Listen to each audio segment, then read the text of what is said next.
Good afternoon. My name is Cecilia Rouse. I'm the Dean of the Woodrow Wilson School at Princeton University. I'm also a professor of economics and public affairs. I guess I should formally say I'm the Katzman-Ernst Professor in the Economics of Education. I'm thrilled to be moderating this panel this afternoon, and now I'm going to lower my mic because it sounds like it's a little loud. I'm thrilled to be moderating the panel this afternoon, which is focusing on disadvantaged youth. It seems as if in the policy realm, as we talk about ways to improve the lot and the life circumstances of disadvantaged children, that the hottest rage will actually be the next panel, which is on very young children, as there are developments in neuroscience, and there's a lot of talk about we need to take advantage of those very early years when brains are being developed, and that many interventions then are very cost effective.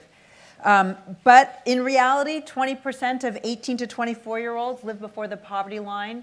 And even as we do what we may be able to do in the pre-K realm, or even as, older, we will always have children in this age group, youths, or if we've seen the movie Ute. So we have young children, who are in this age range who have fallen behind. And unless we're going to decide that we're going to invest early and then let the ball roll where it will, I think we'll always be interested in what most effectively we can do to help these people. These are students, these disadvantaged students in this age range. Typically they've fallen behind in school. They often are suffering greater health consequences, so their health is poorer. They have lower levels of educational attainment as they're behind in school as well, which means that over their lifetimes they're going to earn less income, and it means therefore they'll be contributing less in terms of taxes, and there'll be a greater burden on our social welfare system. So there's both a private return to doing better, in terms of what the return will be for intervening with these young people, but there's also a social benefit to us all to improving their adult lives. So this panel will focus on some things that we can do in order to help these students, or these children, or these youth. Joining us today are four super qualified people who have contributed to the book, as President Clinton kept referring to. I will introduce them in the order in which they will be speaking, which is not the order in which they are sitting here. First, I'd like to introduce Professor Bridget Terry Long, who's the academic dean and the Xander Professor of Education and Economics at the Harvard Graduate School of Education. You have her bio. You know she's eminently qualified to speak on issues relating to higher education.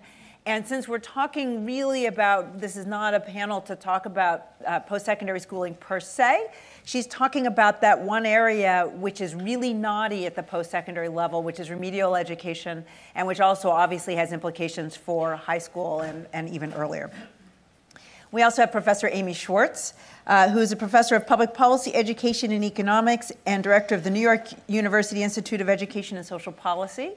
She's written a lot in both education but urban policy more generally, and will be speaking to us about actually a program on summer jobs, which is really the nexus of those two issues, education and urban policy. We also have Professor Philip Levine, who's the Catherine Coleman and A. Barton Hepburn Professor of Economics at Wellesley College. Phil's written on a range of issues also at the nexus of public finance and labor economics. He also spent a year as a senior economist at the Council of Economic Advisors. For better or for worse, 3 out of 4 of our panelists are economists. I think that characterizes a little bit of the work, but we can get into that in a little bit. Fortunately, we have a little diversity on this panel, because if I add myself, we're actually 4 out of 5 are economists, and so it's getting dry, a little dreary. Just like a joke and a lawyer. Exactly, just to round it out. So rounding out the team, we have Linda Gibbs, who served as Deputy Mayor for Health and Human Services of New York City from 2005 to 2013. And when you look at the list of departments and services that she oversaw as deputy mayor, we could really say that she oversaw almost all of the critical programs that were serving this population. And so she's a wonderful addition to this panel. So I have 30 seconds left, but I'm going to cede that to the panel. Because we got to tick along here. Okay, so I'm going to begin with just an opening question to each of the panelists, and really kind of a chance for us. We're not going to go into the proposals in depth, but a chance to just make sure that we're all on the same page. So Bridget, tell us about remediation, what it is, what the problem is, and what you're proposing to do. All right, well, thank you. Hopefully everyone can hear me okay. So as we just heard from President Clinton, there are huge problems in terms of students going to college and not persisting. We know that the graduation rate in colleges is really only at about 50%. Only half of students are actually completing a degree, and we know these problems actually are rooted oftentimes in K through 12. And so affordability is certainly a major issue, and there have been a number of other Hamilton Project proposals on affordability, but I focused on academics because one thing I think many people overlook is the fact that about 35 to 40% of our first-year students aren't ready for college-level material. And so we oftentimes think of admissions as being very selective and keeping people out of college, and that's the gatekeeper. But most students go to their first-choice college, and 80% of colleges are non-selective. So it's the placement test that they take when they first arrive that determines whether or not they go into college-level work or remediation, that determines whether or not they're getting college-level skills. And so we have, again, 30 to 40% of first-year students at community colleges. This can be 70% of the first-year students paying college-level prices for high school-level courses. They're also very costly for taxpayers, for the institutions as well. And there's been a number of recent research that suggests the way we currently do remediation is not sufficient and doesn't seem to be producing long-term impacts for students, helping them gain the skills necessary in order to persist and be successful in college. So I make a series of proposals, 3 proposals. The first one involves doing a better job in terms of placement. Currently, right now, most students are facing a very high-stakes test that they poorly understand, that they're not prepared for, even if they knew the material several years ago.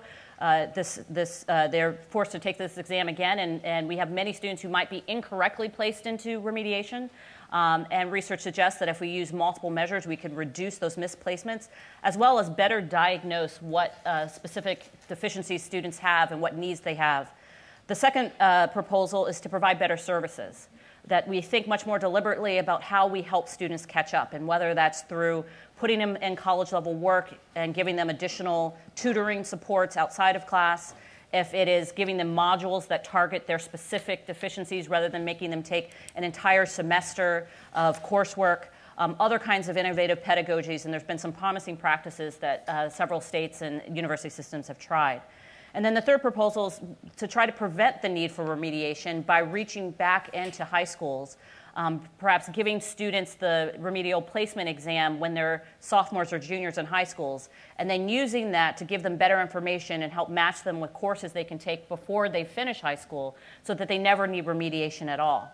There's also so much more we could do as school systems, as states, as university systems to align our K through 12 to our higher education system. There's some estimates that suggest, even when students graduate high school, only about a third of them are actually ready for college-level material, and that's partly because of lack of rigor, lack of challenging courses, but also just lack of communication, so that we're not giving students the mistaken thought that if they graduate high school, that means they're ready for college, because there's a significant gap there, and we can do more to prevent the need for remediation. Okay, thank you very much. Amy, similar question. Tell us about the obstacles faced by disadvantaged youth. What is the extent of the problem? Why does it arise? And what are you proposing to do about it? So we've been really fortunate to have quite a lot of good research that shows that summer matters for kids. I mean, we know middle-class kids and upper-middle-class kids, they spend their summers doing good things. They do enrichment, they go to camp, maybe they have summer jobs. But what we know happens to poor kids, and we know disproportionately to poor kids, is that they spend the summers doing things that don't contribute to their academic performance, and there's this well-documented summer learning loss, which turns out to lead to kids showing up in September being farther behind their peers than they were when they walked out the door in June. So the summer really matters. And what are we going to do about that? For high school age kids, we think that summer jobs are a good answer. And so what's the idea? The idea is that we would have an opportunity for kids to go into summer jobs between the end of the school year and the beginning of the next. And we're going to try to learn from some of the examples that we have seen around the country of these summer youth employment programs. And in particular, I'm happy to talk some more about, but in New York City, we have a very large summer youth employment program that we've really been able to learn a lot from, and are in the process of studying more. And what it's showing is that these summer youth employment programs can be successfully implemented on a large scale, meaning not just for 100 or 1,000 kids, but for thousands of kids. And we propose to expand those nationally by trying to put some federal money behind that. Let me say a little bit more about exactly what we have in mind. We're thinking of a program that provides part-time jobs for low-income youth ages 16 to 19. And these are for kids who are enrolled in school or have recently graduated from high school. And so we're going to focus on this population that's at risk of dropping out, at risk of disengaging from school. The summer youth employment programs have jobs. They have a training component or an education component that can be learning about the job market, can be learning about specific skills. But the idea is 25 hours a week, about 6 weeks of the year. So there's a modest-sized intervention. The idea would be to allocate jobs through a random lottery design so that we know we're not going to be able to scale something up to give every child a job, every youth 16 to 19 a job. But what we can do is create a system they can apply for jobs, they can and be entered into the lottery for a job, and for some fraction, then they will get jobs. Our idea is to try to ramp this up nationally by starting with a competitive program in which we solicit proposals from community-based organizations and local school districts or government agencies to host these. This is modeled somewhat on the New York City program. The idea is this would cost about $2,000 per participant. So I want to be really clear about the cost. This isn't free.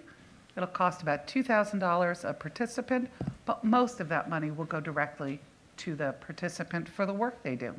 That's about what it would cost at about $7.50 an hour for 25 hours a week for 6 weeks. And then there's a piece for administration and for employment. Our estimate, based on the work that we've done, is that this would yield small impacts on educational and performance.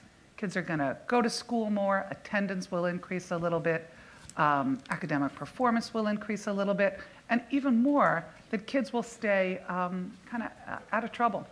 So there's evidence from some programs in Chicago that say that kids will be less likely to get, and Chicago and Boston, kids will be less likely to be involved in at-risk behavior, less likely to be involved in violence.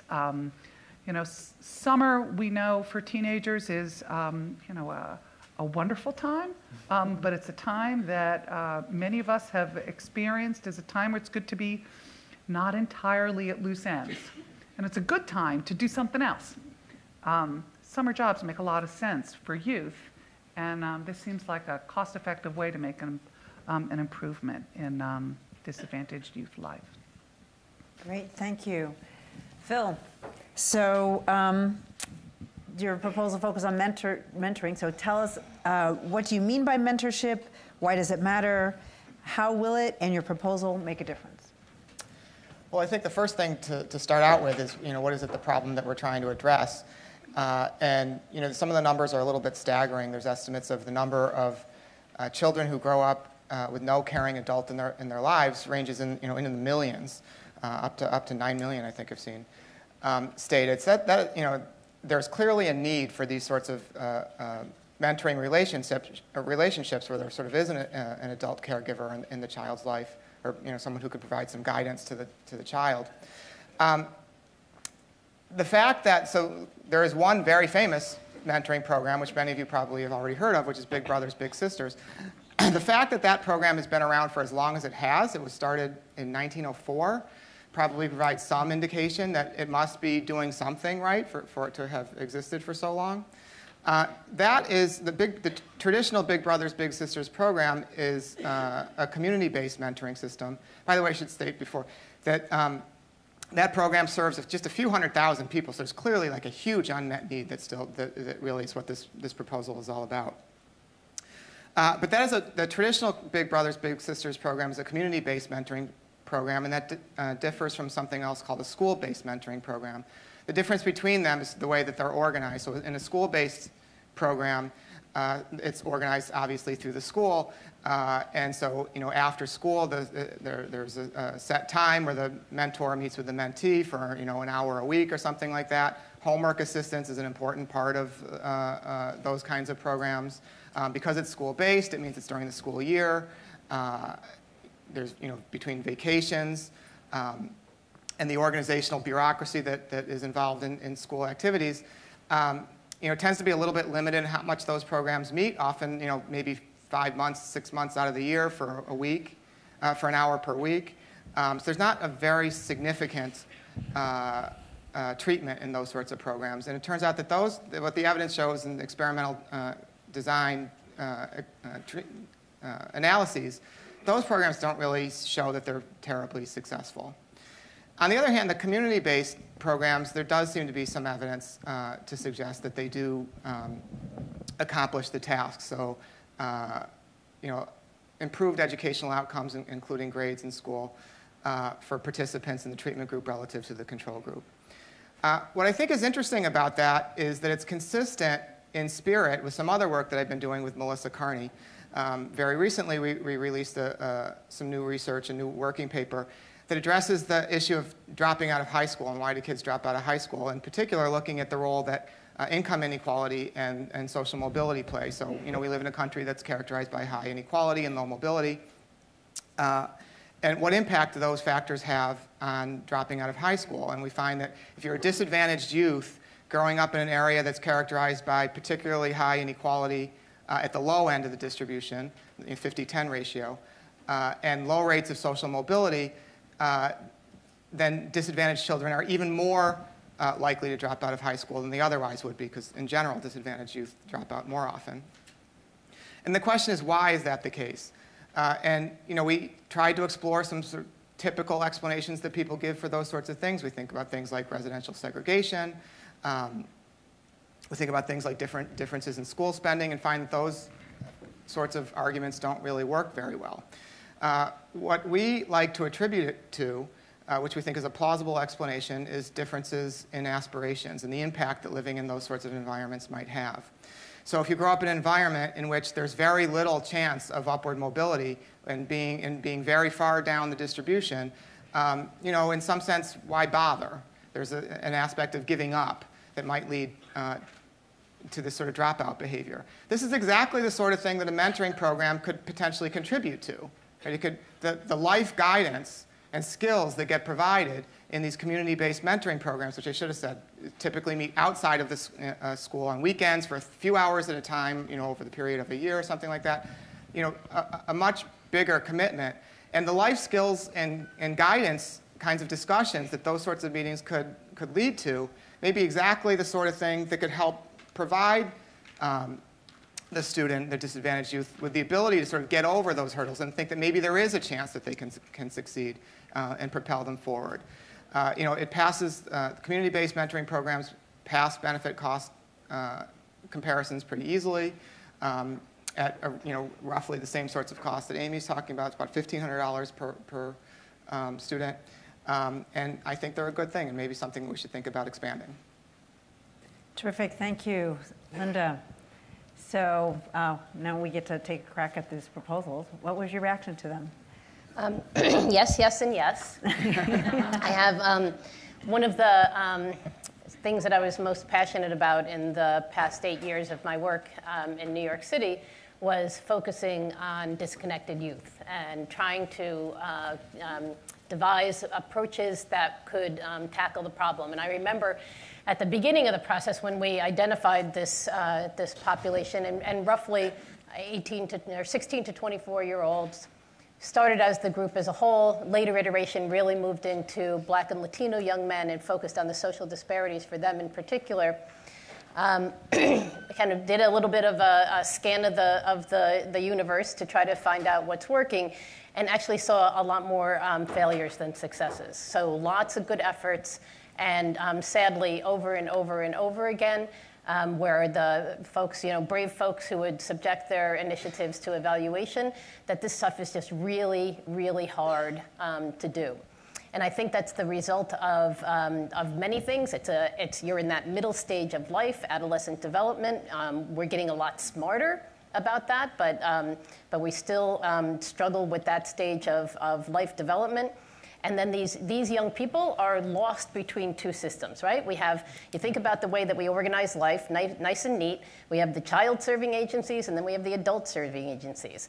And these young people are, and I worked for a long time in child welfare, aging out of foster care. It was like I guess they're going to leave soon, so I guess we have to do something to make sure that they just don't fall off the cliff. But and I say this with all respect to people who work really hard on this within the child welfare system, but it's not the central core mission that they think of when they think about child welfare. They just want to make sure they don't leave kids at odds at the end. So it's in the child-serving agencies, they're sort of like, let's wrap it up. And in the adult-serving agencies, like, we have that weird little population of young people. But there's no organization that really focuses on young people. Lots of efforts, lots of creativity. In the work that we did, we actually really started digging in, and we said we want to focus on education, employment, justice, and health. We really want to understand all of those things. And so we experimented with a lot of things. And so maybe quickly in reverse order of the presentations, when we were doing that scan of what people believed was necessary, almost every program in each of those domains always said, and you need a mentor. Right? So here's a health initiative, here's like a reproductive health approach, but they need a mentor. Here's an employment approach, they need a mentor. Here's an education, on and on and on. Unfortunately, I think everybody believes just because you're an adult that you can be a mentor. And there isn't a lot of rigor in the field, and so I think that Phil's work is really important to make the point that it's not just about being a good person who wants to help a young person, that there really is an approach to this work that works, and there are approaches that don't work. And one of the things that we're doing, we experimented with a lot of mentoring approaches, but what we wanted to do was sort of a meta-analysis of all the mentoring approaches, and to try to be really honest if something crashed and burned. Like, if it doesn't work, do not subject kids to it. And so I think that what Phil's piece really helps us to think about is that this is serious work, and we really have to adopt more of a sort of the profession of mentoring and understand that. And it doesn't mean it has to be paid. I think there are unpaid volunteer mentoring programs that work, but it is a serious skill and not to be messed around with. And so I think this sort of advances that conversation, and I hope our programs in New York can sort of live up to the call for really focusing on what type of mentoring works. And then the summer, there's nothing like looking forward to a summer when, all the kids are getting out of school now, and I'm asking them, my son's graduating from high school, but I'm asking every single one of them, right, what are you doing? What are you doing? And if one of them says, I don't really know, I'm like, panic starts to come up in my heart, right? And you just want to keep these kids busy. I think that two things. I think that we need to do better in the summer youth employment programs. It's good that it's the modest educational gains, that's good. You would really expect that a strong summer youth employment program ought to have significant educational gains going into the new school year. And I think we should be able to rigorously evaluate it to understand what the longer-term employment improvements are. And if it doesn't provide that, I think we got to really look hard at why isn't it? I mean, they're not super expensive, but it's money, and a lot mayors do not have money, right? If they're like sort of searching for the quarters in the couch. And if you're going to pay for programs, you just want to know that you're going to have a big impact. So I think they're really important. I think we have to deliver better outcomes on them. And maybe you made mention of this, but maybe underplayed the benefit of the justice reductions. Part of keeping them busy is that they don't get in trouble, right? And, you know, life is interesting out there. And so, and that can be, you know, and a lot of times, you know, government officials, they're looking for what the savings are. And if you can show that you're going to have big savings in your justice system, it shouldn't be the end goal of the program, but it certainly can sort of round out the argument. And anything that keeps a kid out of the justice system improves their life prospects. And so the last on sort of now in reverse order on the remediation, I think this is one of the most horrifying things. I'll admit it, and it's awful. Only 13% of African American boys who will graduate from high school this year in New York City are college or career ready. So they have their high school diploma. So when they walk across the stage and grab that diploma, you know, they think their life is in front of them. And to find only 13% are actually equipped to go into school without that remediation. Really important to get our community colleges focused on doing a sort of a better job. The predictive analytics paper, Bill Clinton's favorite paper, how's that for an endorsement? Is, I think, can really, makes your point about these, the remediation, not only targeting the right kids, but making sure you give them the right stuff. So we can get, again, a lot better at that. I'm a big fan, however, of pushing it down into the high schools and having those high school diplomas stand for college and career ready. And we're doing a lot of experimenting in New York with, we actually had a fellows group that is devising 8 new schools. We're actually going to build 8 new schools in New York, which doesn't mean build schools. We're going to put them in other places. And all focused on what their ideal design is for a school that from the time the kid enters in the 9th grade, that all the way through is all focused on that when they graduate, they're going to be college and career ready. So these are all exciting, but it's really, really hard work. And so the last, my time was up a long time ago. The last thing I would say is, you know, is this sort of trying to just wrap all of this work in constant evaluation and just be honest when it doesn't work. And it really hurts to end programs, but you got to do it, because if you want to get people to be willing to invest and political leaders to be willing to invest in this very unattractive population, you know, nothing like a teen with the going crazy that, you know, you want to sort of run in wild in the other direction, you know, you got to show that stuff can work. Great, thank you. So I'm just going to take a couple of minutes and give my perspective as well before we start a more robust conversation. So first of all, I completely share Linda's view that you guys have hit on. These are a nice set of proposals that really hit on some of the key levers I think that we can use to try to address and make the adult lives better for these disconnected, disadvantaged youth.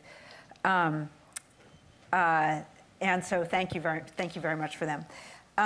I also very much like that they all emphasize, and I'm just saying this, I like that you guys do this, but I also call for the fact that we need more evidence. You know, we were talking during lunch that evidence is not going to be that, you know, we aren't only going to make policy decisions based in places where there is evidence. I know, with all due respect to President Clinton, if we only funded programs for which there was hard evidence, well, there would be an upside. The federal deficit would shrink in an instant because we wouldn't know what to do. And we were talking about the fact that even in the medical profession, where there are a lot of randomized trials and there's a lot of evidence, there's a lot that doctors don't know and for which they're making decisions based on their own experience, seat of the pants, just their own intuition. And I think that's always with us, but that doesn't mean there's not a place for evidence and that it can't help provide a guiding light. So I think that's an important component of all of them. If I have to, you know, talk about each one of them, starting with Bridget, I think remediation is huge. We're spending so much money on it, and just to amplify something that Linda sort of alluded to. The 13% of the African American students in New York City who are not graduating, who are college and career ready, I want to put an emphasis on the career half of that, which is that when we talk about the skills that, for example, the students are getting for remedial education, or when we talk about the skills that many people believe that students should have coming out of high school, we're not talking about being able to solve multiple linear algebra problems or to invert matrices or to do many other very advanced college level, have advanced college level skills. Rather, what a lot of employers are saying when they say that students don't have the skills that they would like to see, they're talking about reading and writing and showing up to work ready to work. And so the remediation isn't actually just about getting them ready for Princeton. It's also about getting them ready for a career. And I completely agree with Linda. I think ideally this is pushed back to the high schools, but to the extent that it's not, we need to make it effective at the post-secondary level as well.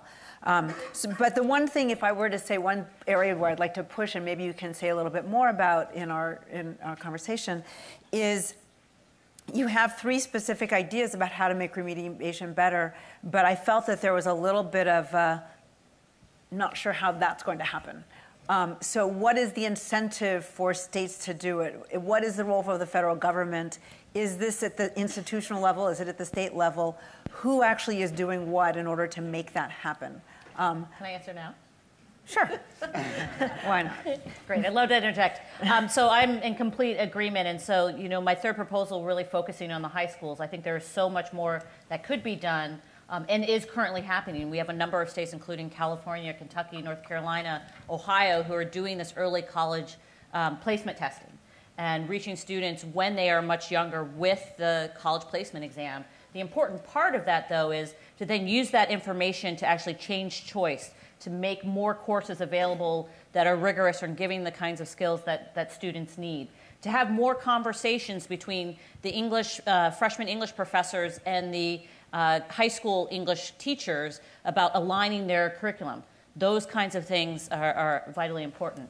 Now, while there is so much that we can do at the K through 12 level, let us not forget, though, remediation is not just a problem for recent high school graduates. It's also a huge problem for older, non-traditional students. And 40% of our college students are students who are coming from this profile of being older.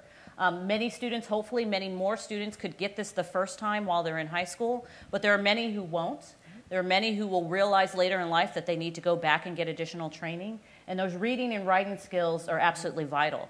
I think one thing we've noticed, and there's a bit of a debate about math remediation, what is really needed for students. Some debate that maybe it's less, algebra, more statistics. But in work that I've done and others, we know the reading and writing part is absolutely crucial. And so some of the innovative practices we see out there are melding together that reading and writing in some kind of contextual or career or some kind of specific subject that's relevant to someone's training for a particular job or career. And that can be much more impactful. The question about who can actually take this on and be a part of it. Well, first of all, we see lots of promising practices around the country at the state level, university level, and even individual institutions. But we have a bit of a coordination problem, first of all, where one hand doesn't know what the other hand is doing. And so there's certainly a role for the federal government and for states to have the kinds of competitions the National Centers for Developmental Education, which the Department of Education has had, to try to document what's going on, to start to build the evidentiary basis, and to share information across institutions about what's going on. There's also some initial investments that are necessary to make some changes. My first proposal about better placement really just involves using, in addition to these high-stakes tests, also looking at high school GPAs, high school courses, information that schools already have. And that would actually save a great deal of money just by using these additional indicators. And so there's lots of incentives for institutions and states to go ahead and do that, to save money and have fewer wasted credits, wasted time, and to lower attrition rates. But for the investments in the more innovative pedagogies, to develop the modules and the technology and those kinds of experiments, what we've seen where it's actually been working, it's taken state effort. For the state of Tennessee to say, we're going to have a call, institutions, we want to try these different redesigns. We're going to make some of those initial investments, and we know longer term this is going to pay off. And if we actually do a better job and can reduce the number of students who are going through remediation and those that are going through it actually get to the other side, so they're more likely to have higher educational attainment and completion, it's going to save us both on the cost side and increase our benefits. And so you see these examples kind of sprinkled throughout the country. And it's about kind of awakening and having other states, having the federal government continue to play a role to push on this.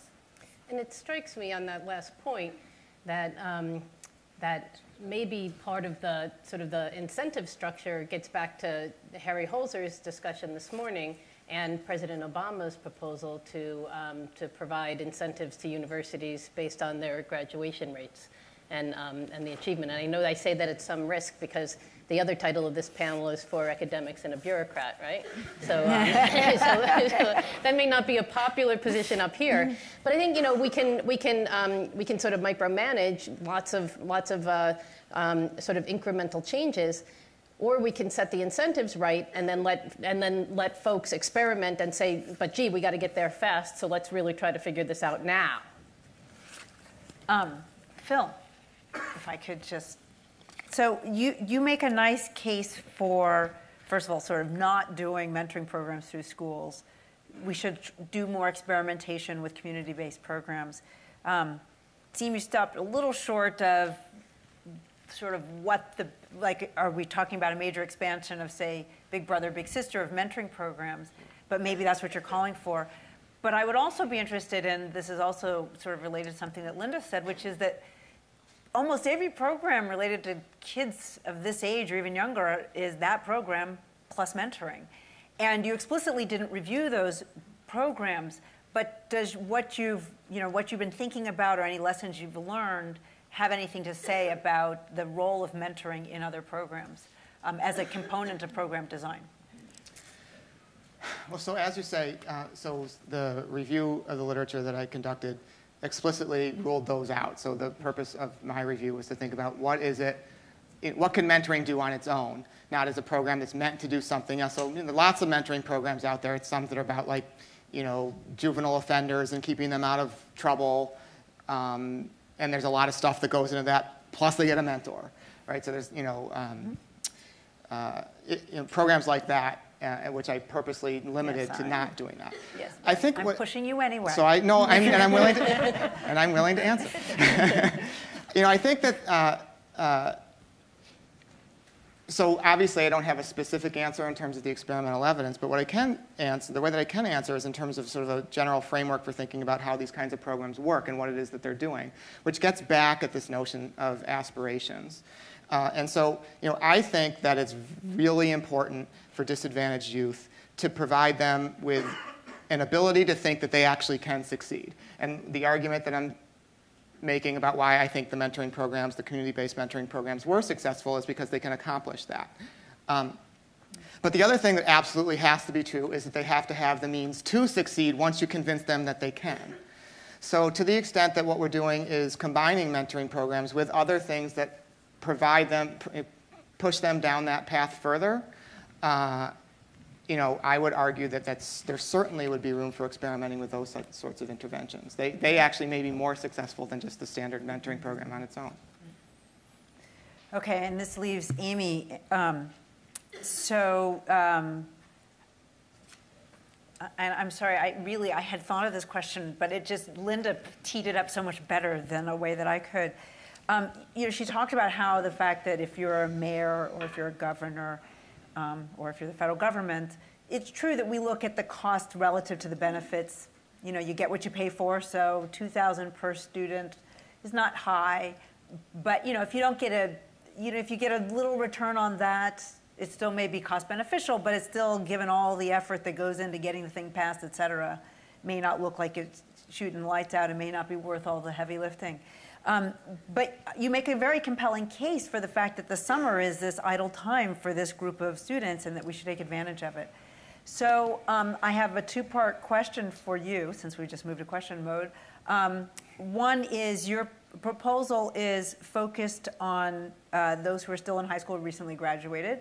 Do you want to say anything about those who I just affectionately said she threw under the bus? That those students who are even more disadvantaged and who have left school? And two, is this, if you only had $3 billion, is this the best way to spend this money on these students to serve this population? So I have sort of competing thoughts on this. One is that, I think we'd all really love to come up with like a program or an intervention that was really cheap and worked for all the kids, like, you know, miraculously.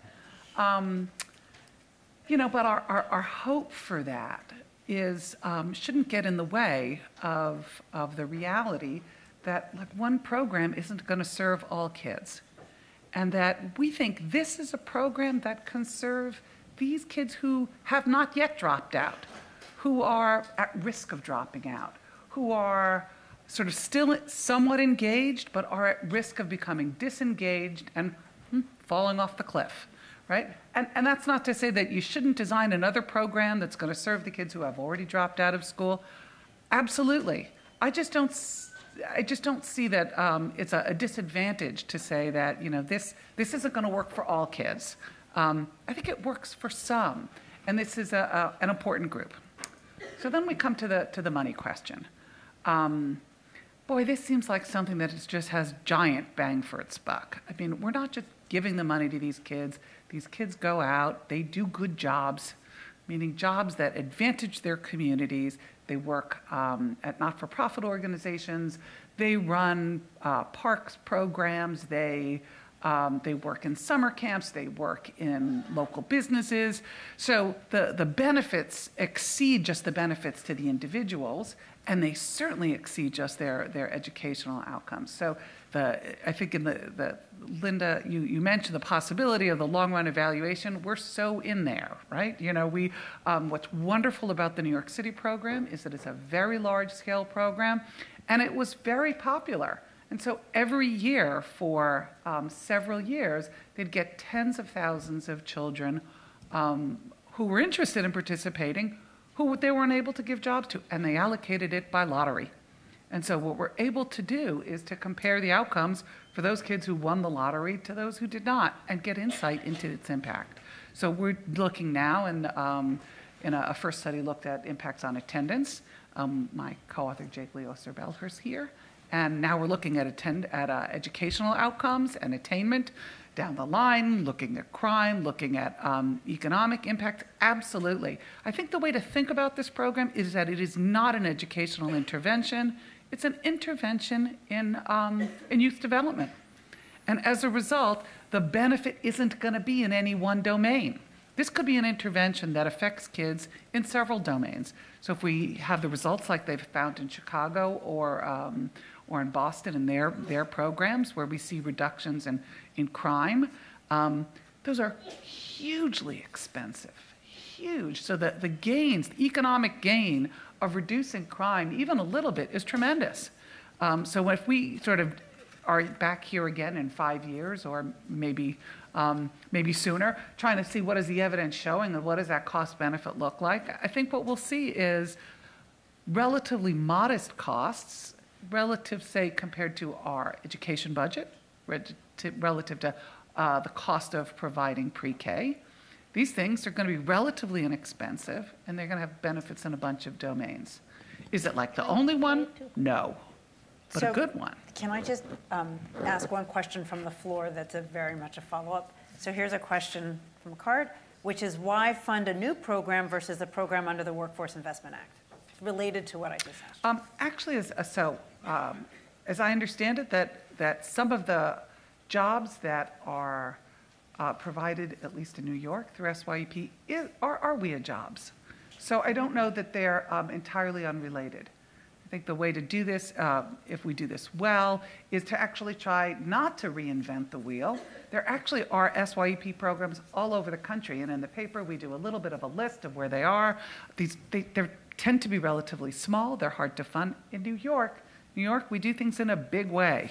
We've got a lot of people, and it's an incredibly big program. 50 different CBOs, sometimes 55, tens of thousands of kids, but Boston has one, Chicago has one, Miami has one. We can learn from those. Great. Linda, you wanted to say something? So two thoughts pop up on that. One is in response to your question, what we did when we were interested in disconnected youth is we took the summer youth employment model and we made an approach that was for disconnected youth. The benefit of that is that you didn't have to limit yourself to the summer. So we have 3 cohorts during the course of the year, but the basic infrastructure is the same. CBOs that are intermediaries that do the soft skills, right. the work support, work prep, training, and then placements. And so they're very structured work environments. And vendors are evaluated based on the placement into education or employment at the end of the program. And they're doing pretty darn good. And these are for kids that have, not in school or work at the beginning of the program. And so pretty promising stuff there. So maybe, in fact, there are some ways of reaching the harder to reach kids. The other thing that I think we really need to focus on in response to the question from the floor is making sure that the placements that the kids get are good placements.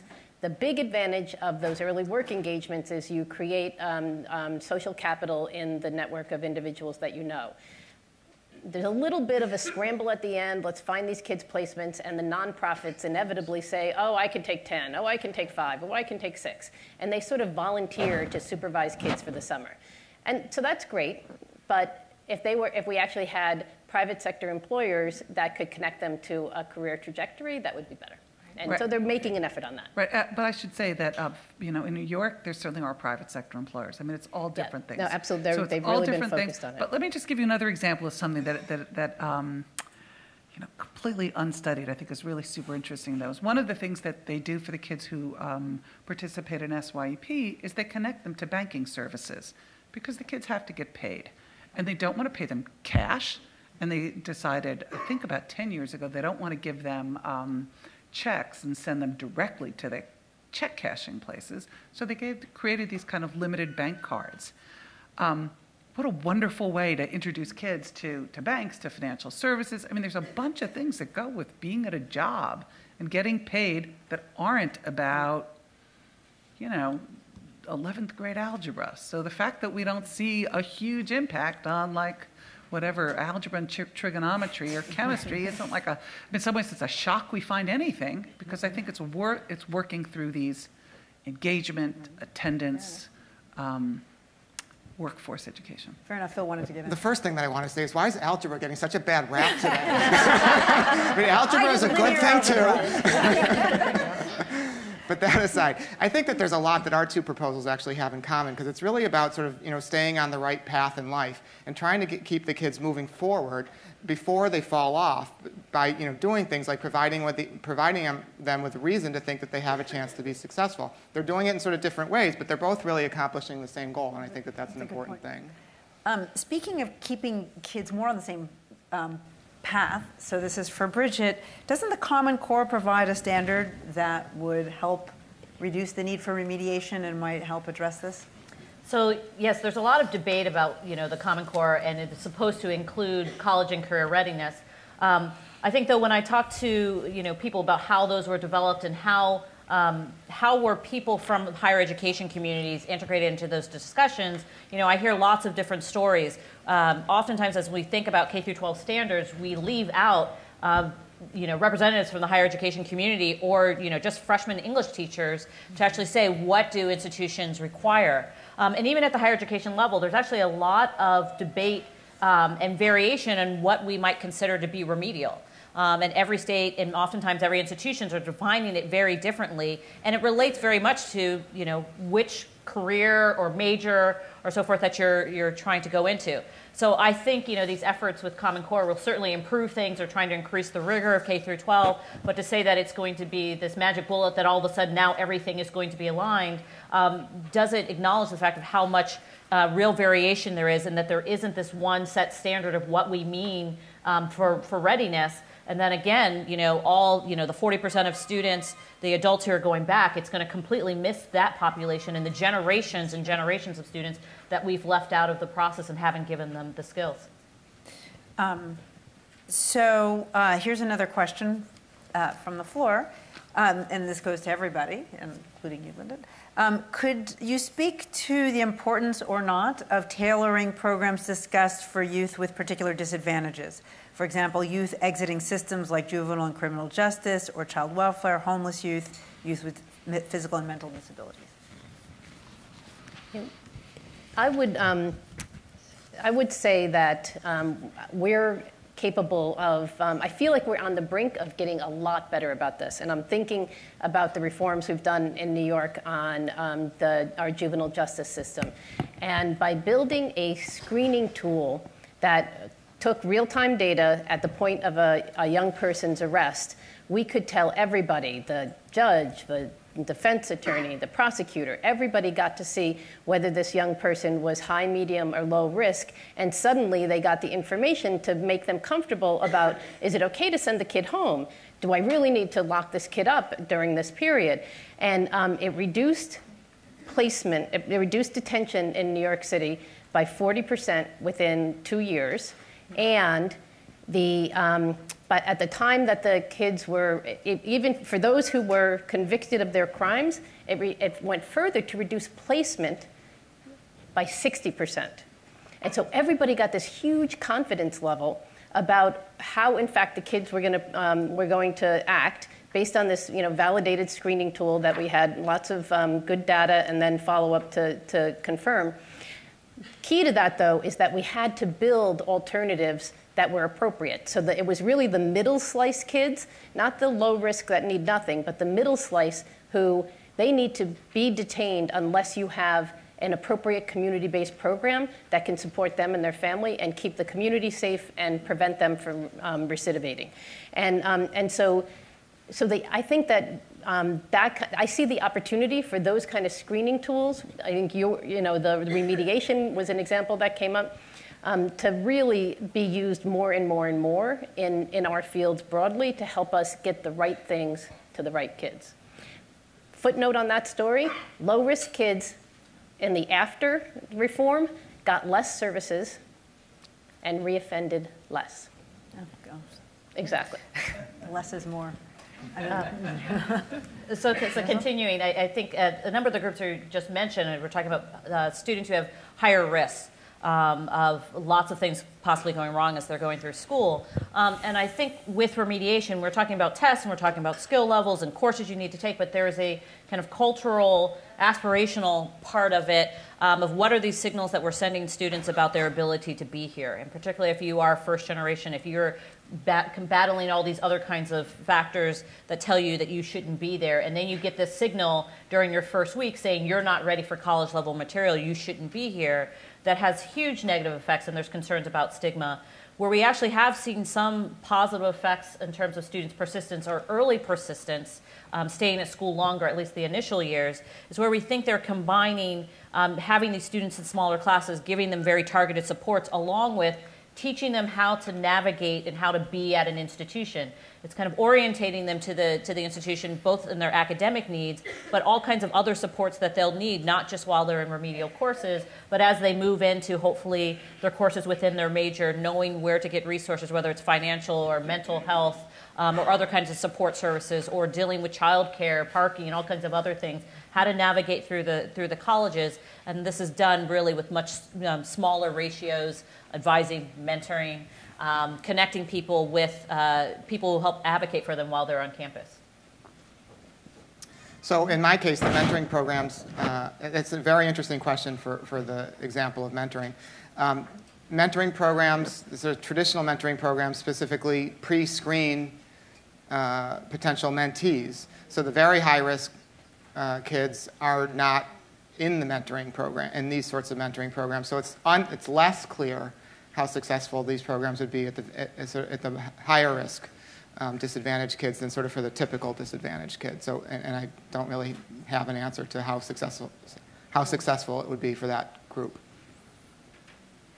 So what's interesting about summer is, if we sort of reflect on what we did in the summer, what our kids do in the summer, they do all sorts of different things. Jobs are a part of it. Sometimes kids go to summer school. Sometimes they go to enrichment programs. Sometimes they go to early college. Sometimes they go to remediation, and they do different kinds of jobs. And so my guess is that when we really have this down, we'll have those same kinds of opportunities for poor kids and for disadvantaged kids that we're now giving to middle-class kids. So we know in, in cities around the country, they're experimenting with different kinds of summer programs. So sometimes they are more targeted. They're apprenticeship programs that are connected specifically to what they're learning in school. Some are going to do better to do that. Some are going to do better to do something that's a completely different activity. Some are going to need to get out of the city. Some are going to need to get into the city. Some want to go to college and to experience that, and some want to do over the class that they failed last year. And that, if we're really doing this right, we're going to look at that and we're going to set up a collection of things so that kids with different needs have those opportunities. Right now, we're not quite there. We got a lot of empty time. It's about 10 weeks in New York. That's a lot of time to fill. And, we got to start filling it. Okay, we just have a few minutes left.